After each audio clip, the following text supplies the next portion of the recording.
Good evening. How's everybody doing? Great to be learning with you on a Monday, Yom Sheni. Let's light up the darkness.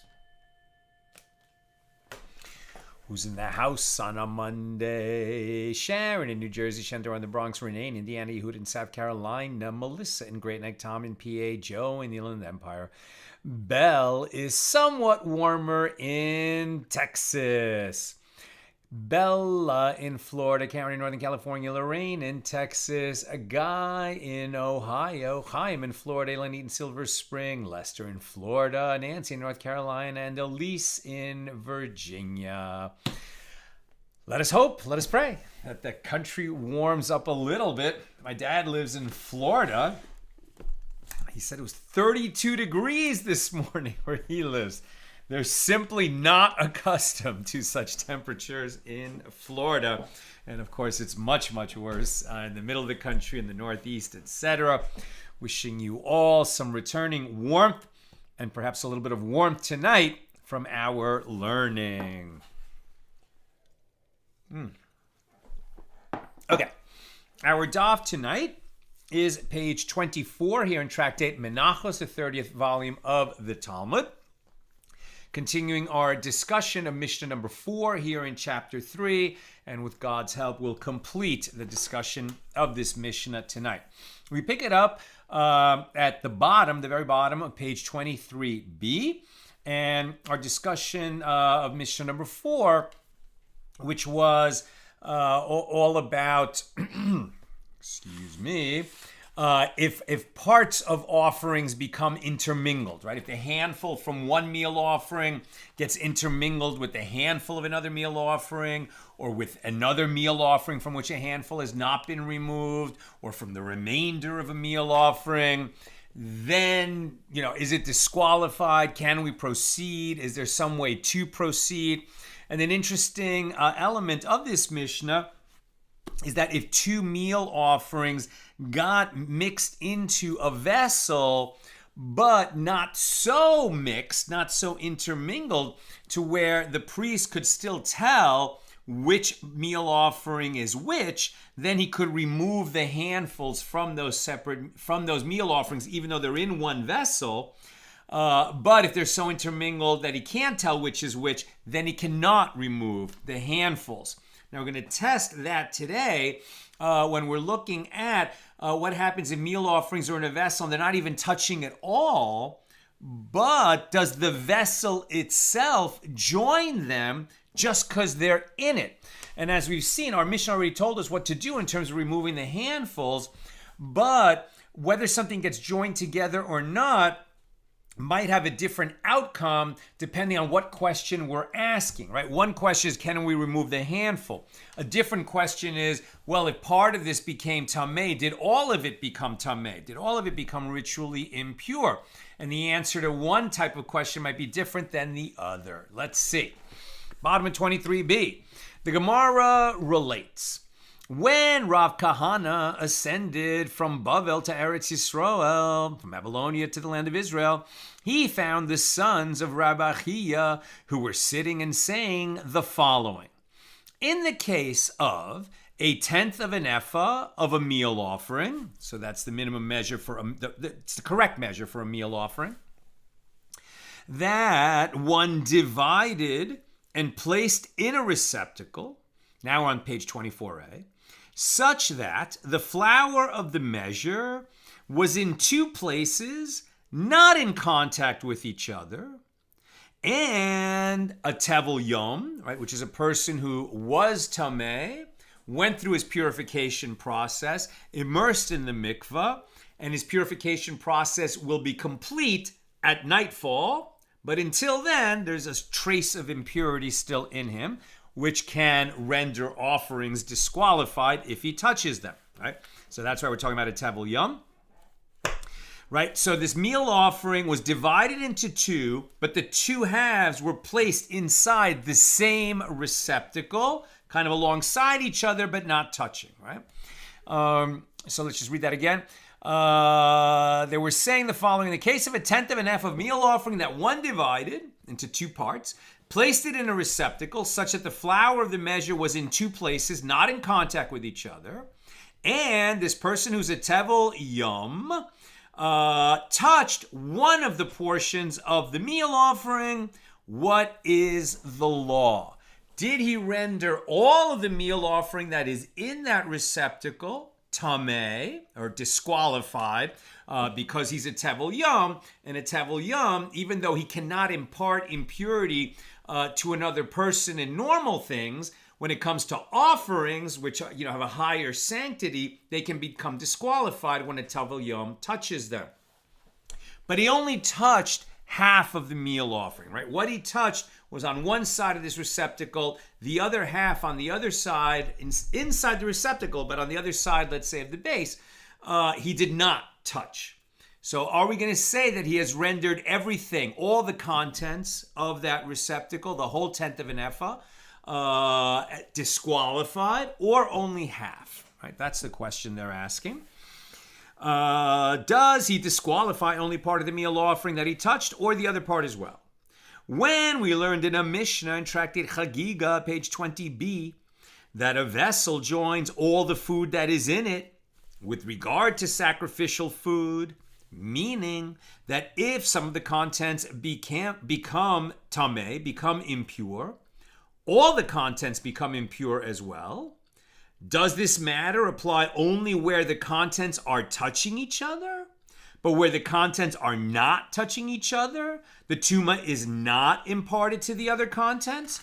Or perhaps there is no difference, right? If the tenth of an ephah was undivided, it was simply in the receptacle, and this person who's a tevel yom came along and touched, one part of it, an identifiable part of it, could you scoop out that part and say that the rest of it did not become tameh? According to that Mishna in Chagiga, no, right? Everything that's in that receptacle became tameh because he touched one part of it. But that's in a case where the whole meal offering in that receptacle is continuous with each other, right? It's just all the meal offering is in there. It's all touching each other.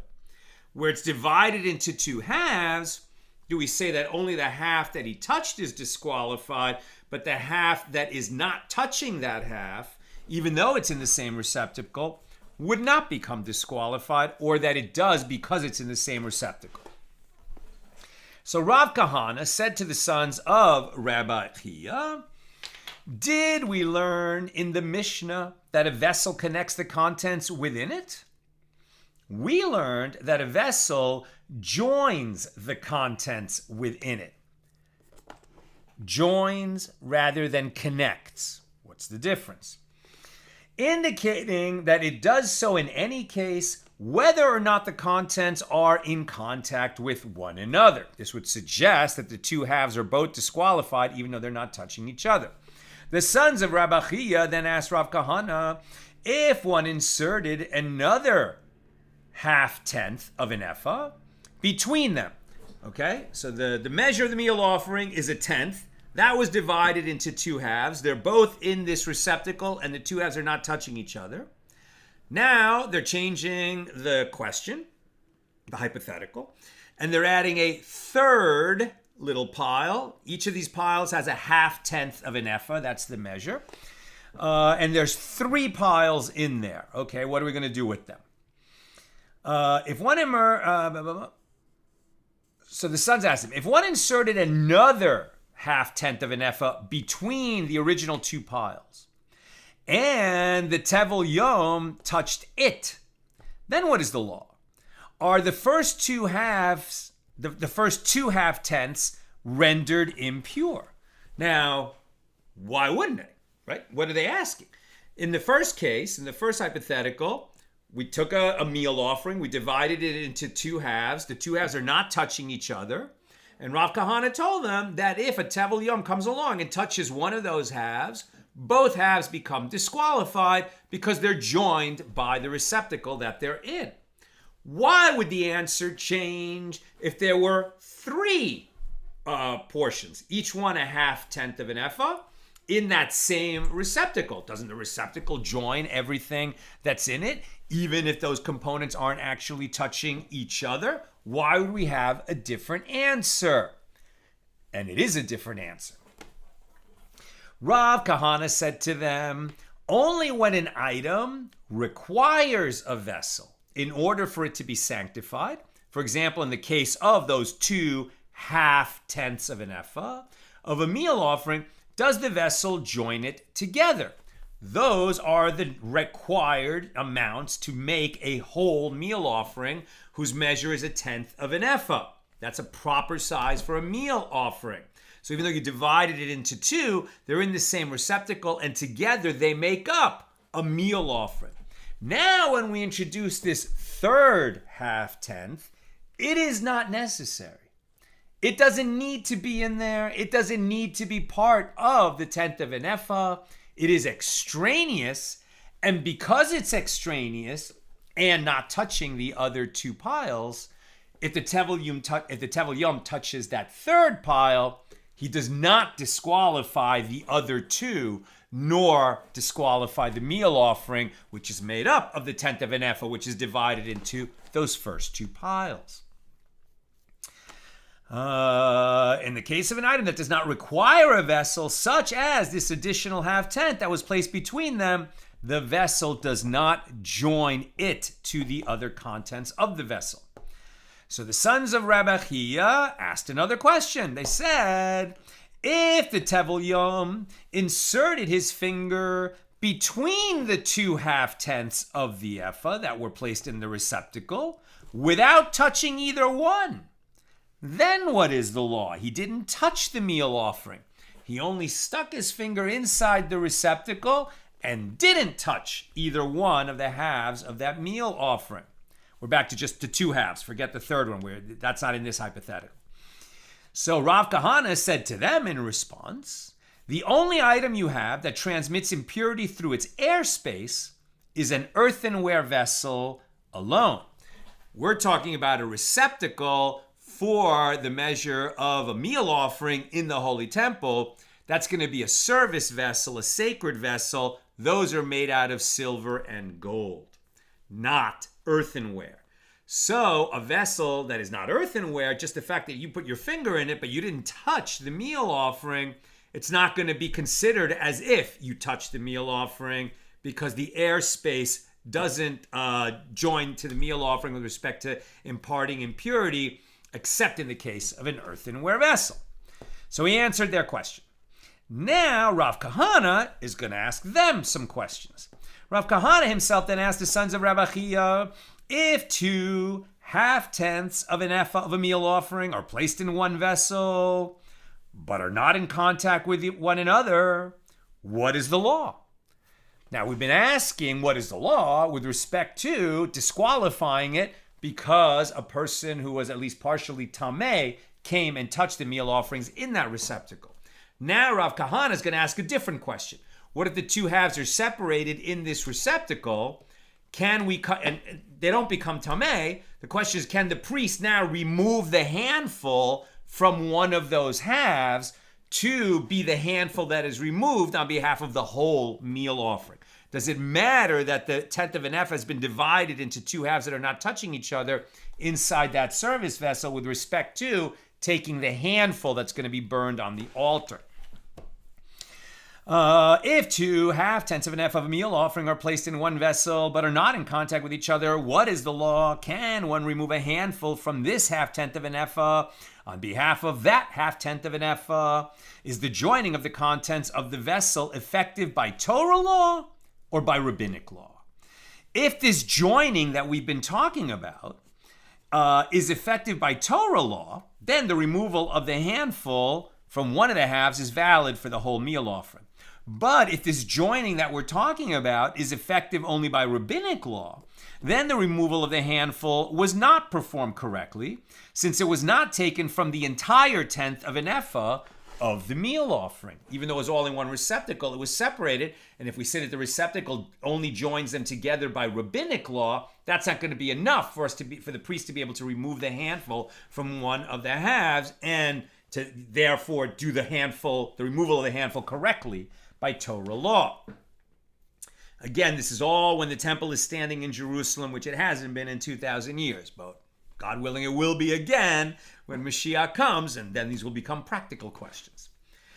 They said to Rav Kahana, we did not hear the law with regard to this case explicitly, but we heard the law with regard to a case similar to this. And now we see why this discussion is here, because the sons of Rabbi Chia are going to cite our Mishnah, Mishnah 4 here in chapter 3, to help answer the question that Rav Kahana posed. As we learned in this Mishnah, in the case of 2 meal offerings from which a handful was not removed and which were intermingled with each other, if the priest can remove a handful from this meal offering by itself and from that meal offering by itself, they are fit meal offerings. But if not, they are unfit, as the handful of each meal offering must be taken from its original source. Okay, how does that apply to Rav Kahana's question? In any event, the Mishnah teaches that in a case when he can remove a handful from each meal offering, the meal offerings are fit. Why is this considered a valid removal of the handful? But this part of the meal offering that is intermingled with the other meal offering does not touch the part of the meal offering from which the handful is removed. So evidently, the vessel joins the different parts of the meal offering together, and one can remove the handful from any part of its contents, even if they are not touching, is the proof they are suggesting. Rava said, that doesn't work.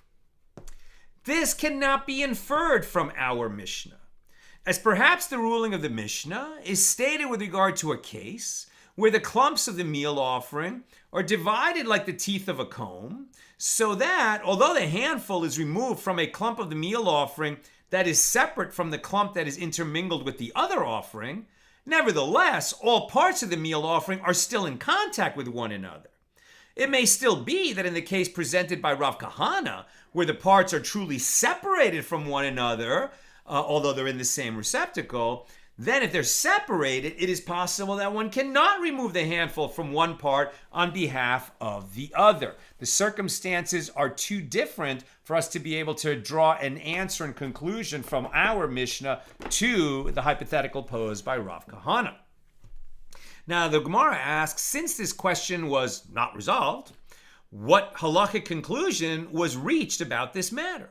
So Rav has said, come and hear a proof. As it is taught in a baraisa, the verse states, quote, and he shall take up from it his handful, Leviticus 6:8, meaning that he, the priest, shall take the handful from the meal offering that is connected. This teaches that one shall not take a 1/10 of an ephah divided in 2 vessels and remove the handful from one on behalf of the other. It can therefore be inferred that in the case of one vessel that is similar to 2 vessels, as the entirety of the meal offering is brought in one vessel, although the actual meal offering has been divided into 2 piles that are separate from each other inside that receptacle, one may remove the handful from one part on behalf of the other part. That's the answer being suggested now. Abaye said to Rava, wait a minute, not so fast. Perhaps one could say, what are the circumstances when that baraisa states that one may not bring a 1/10 of an ephah in 2 vessels? The circumstances are, for example, if one hollowed out the area of a smaller kefiza measure within the area of a larger kav measure, so that within the one receptacle, there were two separate cavities divided by a partition that did not reach the top of the receptacle. In this case, even though the two are intermingled on top, above the partition, since the partition of the kefiza measure divides them below, they are still separated and not joined together. So continues Abaye, what are the circumstances of one vessel that is similar to two vessels, with regard to which you inferred that one may remove the handful from one part on behalf of the other? The circumstances of that would be, for example, a hen trough that is filled with water or fodder, and even though a partition divides the top of the trough, the contents are touching below. But here, in the case of the 2/2 of an epha that are placed in a receptacle and which are not touching each other at all, you should raise the dilemma as to whether the handful may be removed from one part on behalf of the other. So says Abaye, we don't really know from this baraisa that you brought down that he was talking about a meal offering divided into two totally separate receptacles. It might mean that he was talking about separate cavities within a receptacle, since it has like sort of different, cavities, right? Like imagine like one of those bowls of nuts that somebody might put out at a party, right? Where it's one bowl, but inside there's different cavities for your peanuts, your almonds, your pecans, whatever, right? And the nuts aren't touching each other because they are partitions inside the master bowl, as it were. Now, sometimes the master bowl has high sides. There are partitions below, but they poured in enough stuff so that the different piles are actually touching each other, even though there are partitions below. If that were the case, and we say you can pull out the handful from one for the other, that might not be relevant to our case because maybe those separate portions are touching each other. But in our case, for which we're trying to answer the question, we said one receptacle and the 2/2 of the meal offering that are inside are definitely not touching each other nowhere. Not above, not below, not anywhere. So in that situation, we don't know if we can pull out the handful from one of the halves and it would be counted as being a handful taken from the whole meal offering. Rabbi Yirmiyah raises a dilemma. In a scenario,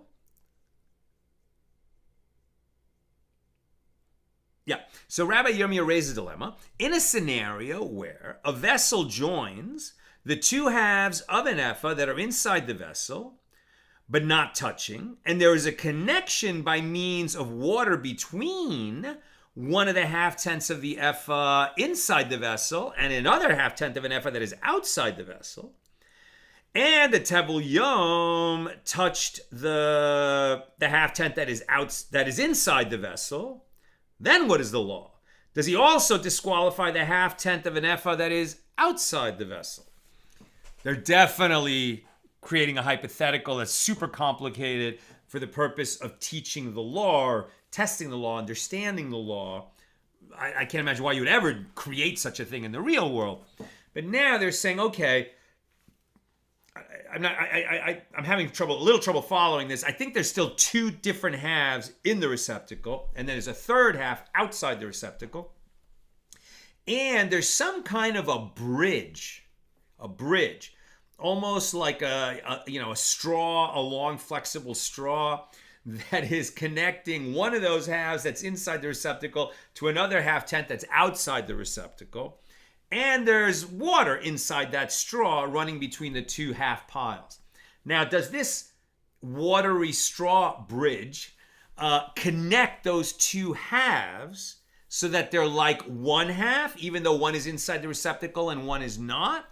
Such that if the tevel yom touches the one inside the receptacle, it's also going to make, impart that tuma, that impurity, that disqualification because of the tevel yom to the half that's outside the receptacle? When we learned in a Mishna in Tractate Chagiga that a vessel joins all the food that is in it with regard to sacrificial food, meaning that if some of the contents became impure, then all the contents become impure as well. Does this matter apply only to that which is inside the vessel, but not to that which is outside of it, despite the fact that the outer item is connected to the item inside the vessel through this bridge made of a straw that has water in it? Or perhaps, since the half-tenth of an epha that is found outside the vessel is connected to an impure item, it is connected and therefore it becomes impure. Even though they're not in the vessel together, there is a connection between them, and so perhaps the tevel yom touching one part will render the whole thing, both halves that are connected by this straw bridge, impure or disqualified. So Rabbi Yirmiyah, and I just understand why I keep saying disqualified, not impure, because it's a tevel yom. A tevel yom has sort of the lowest degree of impurity. He's already gone through his purification process, but he's not fully pure until nightfall arrives. In that condition, if he touched something else, just some item of food, it will not become tameh. But a sacrificial offering will become disqualified because he's a tevel yom and he shouldn't have touched it. Okay, so Rabbi Yirmiyah continues, and if you say that since the half-tenth of an epha found outside the vessel is connected to an impure item, it is connected and it becomes impure, then one can raise another dilemma. In a case where there is a connection by means of water between a half-tenth of an epha outside a vessel and another half-tenth of an epha that is inside the vessel, and the vessel joins two half-tenths of an epha that are inside the vessel, and a tevel yom touch the half-tenth that is outside the vessel, then what is the law? So here we do have 3/10. One is outside the vessel, two are inside the vessel but not touching each other. The one that's outside the vessel has that straw bridge connecting it to one of the halves that's inside the vessel. The tevel yom touches the half that's outside the vessel. So if you say that straw bridge is going to connect the two halves that are connected to each other through it, and that therefore both halves become disqualified, now they're asking, so will we further extend that disqualification to the other half-tenth of an epha that is not touching the one that's inside the receptacle, but they're sharing a receptacle? That's the question.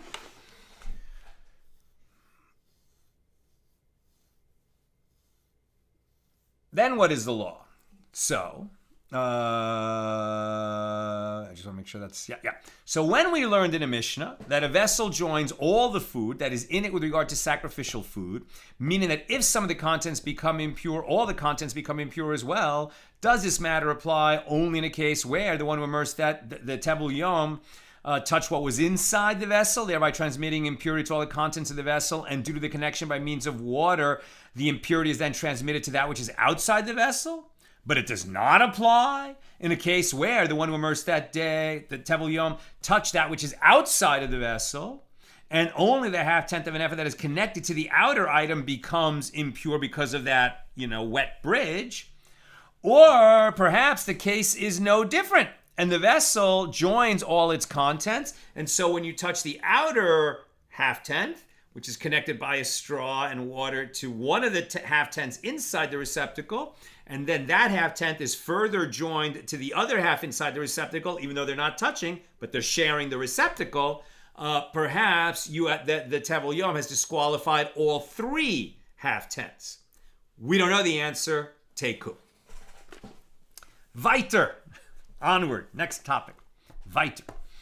It has been demonstrated that a vessel joins the contents that are found in it, even if they are not touching one another, with regard to tuma, ritual impurity, such that if some of the contents become tameh, all of the contents are rendered tameh. Rava raises a new dilemma. With regard to a tenth of an epha of a meal offering that one divided, and then placed the two halves in different vessels, and one of them became tameh, and afterward he placed it in a receptacle along with the second half-tenth of an epha, and then a tevel yom And then a tevel yom touched the one that was already tameh. Then what is the law? Do we say that the item is already saturated with tuma, and it cannot be rendered tameh a second time, and therefore the second half tenth of the epha is not rendered impure, even though it is joined in the same receptacle, or not? So Abaye said to him, and do we say that an item that is already saturated with tuma cannot be rendered tameh a second time? But didn't we learn in a Mishna? Okay, so let's just, before we move on, we're going to look at another area of the law to see if we can get an answer to our question. Right?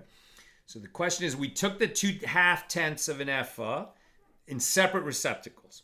One of them was disqualified by, being touched by a tevel yom. Or no, one was just disqualified. It became tameh. But then it was put inside the receptacle along with the other half. Right? It's tameh, but no one has touched anything. So it sounds like, since it was already tameh, the fact that it's in this vessel but not touching the rest, the other half, they're sharing a receptacle, we're not necessarily going to make the part that is still pure tameh just because it's in a receptacle with the other half that's not tameh. The question is, then if the tevel yom comes along and touches what's already tameh, back to our original situation, 2 halves in a receptacle not touching each other, but if the tevel yom touches one, it's going to render both sides disqualified. Now that he's touching something that's already tameh, is that going to render the other one disqualified? Or the fact that it was already tameh, we're not extending its tuma to the part that it's not touching, and the fact that he comes along and touches it doesn't add anything because it's already tameh. It's almost like its tuma is shielding it from further transmission. Or not. So Abaye said to him, and do we say that an item that is already saturated with tuma cannot be rendered tameh a second time? But didn't we learn in the Mishna tractate Kelim with regard to a sheet that is impure due to ritual impurity, that is tameh? Now we're on 24b. What kind of tuma? Tuma imparted by treading. For example, if a zav, a man who's had a gonorrhea-like discharge that makes him tameh, he laid down on this sheet and transferred to it this severe tuma, and afterward one made a curtain out of the sheet. So we learn there that it is pure with regard to tuma imparted by treading, as it is no longer fit for sitting or lying down.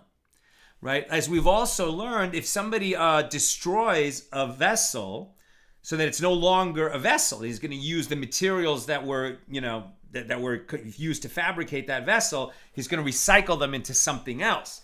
But as the original vessel that became tameh, it becomes destroyed, then the tuma leaves that item when the recycled materials become something else. Here, you're not breaking down the sheet and ripping it up and turning it into candle wicks. But when you make a sheet into a curtain, it's no longer something subject to being walked on or lied on. So it may become that, it might be that as a curtain, it is not susceptible to the tuma of treading, and therefore it becomes purified of that tuma. This is the question they're exploring. Right? It becomes pure with regard to the tuma of treading, as it is no longer fit for sitting or lying down. But it remains tameh due to having been in contact with an item that became tameh with impurity imparted by treading, as it is viewed as having been in contact with itself, and therefore it can impart impurity to food and drink. Right? And that's because the tuma of a zav is a very strong impurity that renders what it touches tameh, and with a strong enough tuma that it can then, if it comes into contact with food and liquid, render that food and liquid tameh. Now, the Mishnah continues, Rabbi Yosef said, what source of tuma imparted by treading did this curtain touch? Right? It only touched itself, but itself was transformed from a sheet to a curtain. What do you mean it touched itself? Rabbi Yosef said, what source of tuma imparted by treading did this curtain touch? Rather, the law is that if a zav touched the sheet itself before it was made into a curtain, and did not only lie on it without touching it directly, then although the curtain is pure with regard to tuma imparted by treading, it is nevertheless impure, tameh, due to contact with the zav. Right? What they're saying is, like, if he lay down on it, but there was something between him and the sheet, he never touched the sheet. But it's treading because the zav had his weight on top of it. He either laid down or walked on it or, sat on it. In this case, lay down on it. So even though he never touched the sheet, it's tameh by virtue of treading. If he also touched it with his skin, right, with his bare hand, that's a different mechanism of tuma transmission. Now it's not just treading, now it's direct contact. So that's what Rabbi Yosef is saying. The reason that this sheet that became a curtain is still tameh is because the zav touched it directly. But if he only lay on it and never touched it directly, then it would not remain tameh after it got transformed from a sheet to a curtain. And Abaye comments, when a zav touched the sheet, in any event it was rendered tameh, even if he touched it after he lay on it, thereby rendering it tameh with impurity imparted by treading. In this manner, it was rendered tameh with tuma imparted by treading, first transmission of tuma to it, and afterward, it was again rendered tameh due to contact with the zav. So according to the statement of Rava, why would this be the law? Let us say that the item is already saturated with tuma, and it cannot be rendered tameh a second time. If it's already tameh with tuma of treading, why would you say that direct contact gives it some other degree of tuma, some other level of tuma, some second transmittance of tuma? It was already tameh, saturated with tuma. How could you transmit tuma to it? Rava said to him in response, and from where do you know that this statement of Rabbi Yosef, that if a zav touched the sheet, it is nevertheless tameh due to contact with a zav, is referring to a case where the zav touched the sheet after it was rendered tameh with the tuma imparted by treading? Perhaps he was referring to a case where the zav touched the sheet, rendering it impure due to contact with the zav before he lay on it, and rendered it tameh with tuma imparted by treading second. In that case, the severe form of tuma imparted by the treading of the zav, which is a primary source of tuma that imparts tuma to all people and items, takes effect in addition to the lesser form of tuma imparted by direct contact with the zav, which imparts tuma only to food and drink. Fascinating. You would think that direct contact with the zav would be the stronger form of tuma transmission than treading. But actually, treading is more severe than direct contact. Probably because it requires greater care, greater guarding against to make sure it doesn't happen. But here, back to our case of the two piles in the receptacle. But here, in the case of part of a meal offering that was touched by the tevel yom, where both this and that are lesser forms of tuma, perhaps the tuma does not take effect the second time as it is already tameh, right? There is this disqualification that's been imparted. It's definitely a lower degree of tuma than direct contact or treading by a zav. When we're talking about a tevel yom, who's already become fully purified, he's just waiting for nightfall when he touches a meal offering, right? Part of a meal offering. So the Gemara suggests rather the proof against the existence of a principle that an item can be saturated with tuma and therefore not susceptible to becoming tameh a second time is from the last clause of a baraisa that corresponds to the Mishnah. Rabbi Yosef concedes that in a case of two sheets that are folded and placed on top of one another, and a zav sat on them, the top sheet is rendered tameh with tuma imparted by treading, and the bottom sheet is rendered tameh with tuma imparted by treading, and due to contact with the top sheet that has become tameh with the tuma of treading. And the Gemara explains, but according to the opinion advanced in Rava's dilemma, Why would this be the case? Let us say that the bottom sheet is already saturated with tuma and cannot be rendered tameh a second time. But the Gemara rejects this proof. There, with regard to the bottom sheet, the two types of tuma take effect simultaneously. Whereas here, with regard to the impure meal offering, the two forms of tuma take effect one after the other. It is only in the latter case that Rava suggests that the second type of tuma does not take effect. Therefore, there is no conclusive proof, and the question raised by Rava remains unresolved. Rava says, in a case where one divided a tenth of an epha of a meal offering into two halves, it's a new hypothetical, and one half was lost, okay? Divided the tenth, which is the proper measure of a meal offering, divided into two halves. One half was lost. So he separated another half-tenth of an epha of a meal offering to replace the lost half, so that he's back to having a full tenth of an epha. His meal offering has the right measure. Still divided into two halves, but now he's back to having a complete measure because he replaced the lost half. And then the first half was found. The part that was originally lost is found. So now he's got 3 half-tenths of an epha. The one that was always here was never lost. The other half that was lost, the replacement, and then that lost half that was found again. All right? What are we going to do?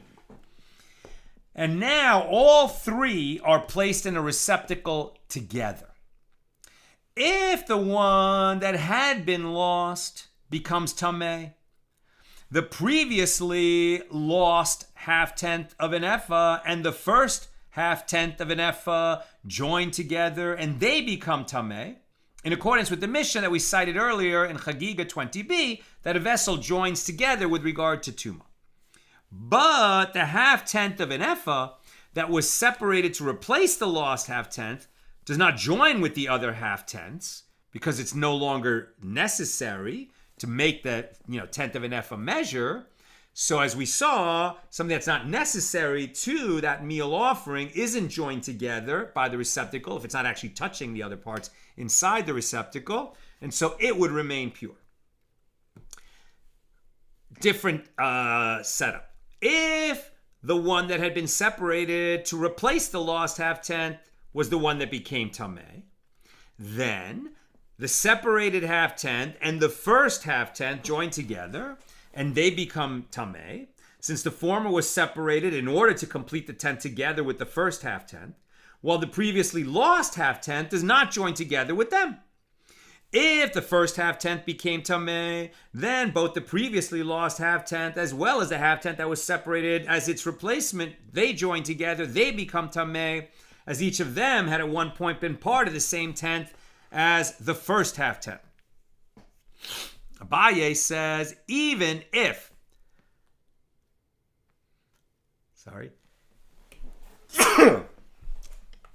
Abaye says, even if any one of the half-tenths became tameh, both remaining half-tenths join together and become tameh as well.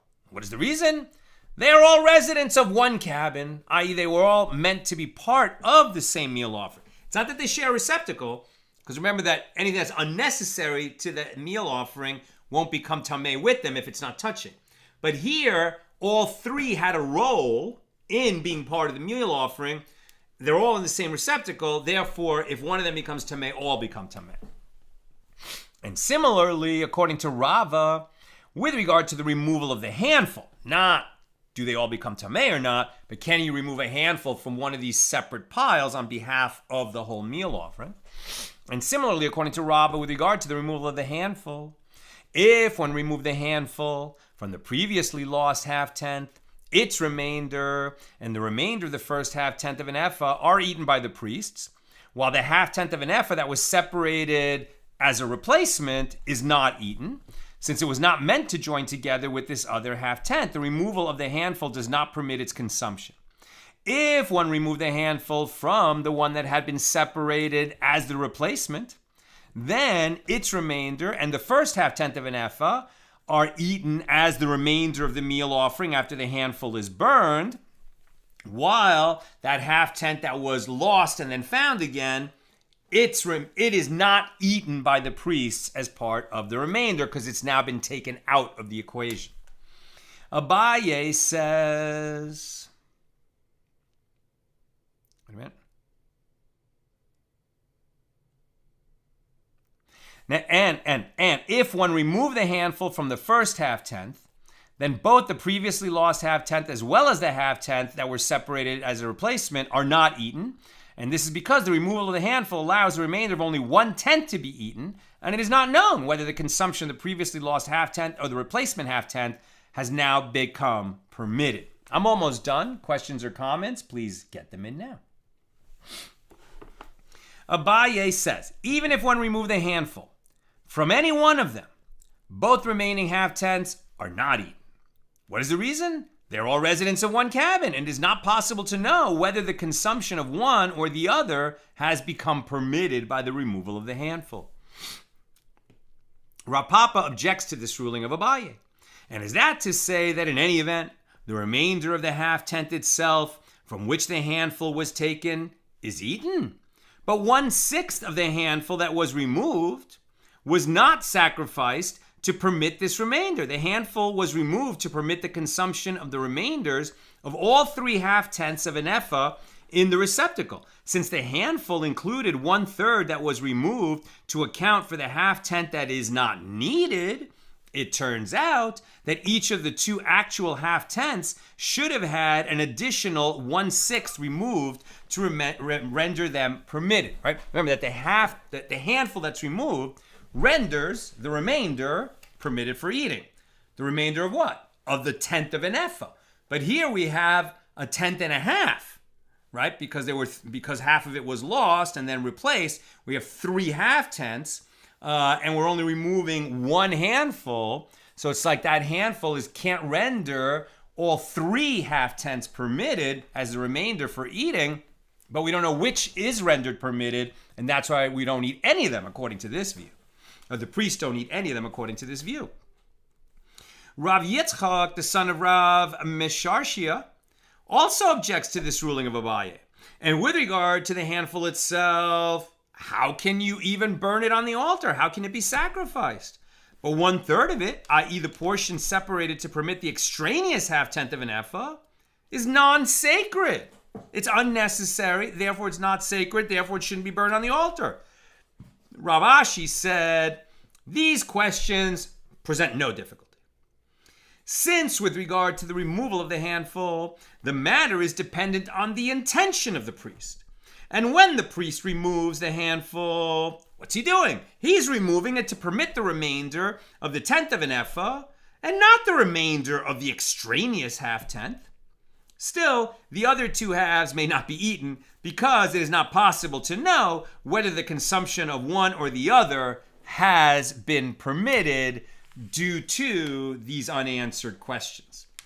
And that concludes our discussion of Mishnah number 4 here in chapter 3. We'll pick it up tomorrow at the top of page 25 with Mishnah number 5. Just seeing a couple of comments. Sharon. Is tuma from a corpse considered differently? You can't even be under a tent with a corpse or be in a cemetery without contracting tuma from a corpse.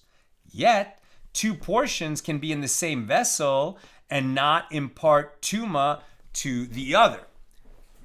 Yes, right? Yes, because we have different degrees of tuma. Here, what we've been talking about is that a tevel young touched one of the halves. That definitely is not that same degree of tuma as corpse tuma. Corpse tuma is the av, right? The father of all tumas, the strongest tuma that there is. Not only is it easy to contract, as you say, because you're under a roof with a dead body, like when you attend a funeral, but in addition to that, if you become tameh with corpse tuma, then you're able to transmit that tuma not just to food, but to another person.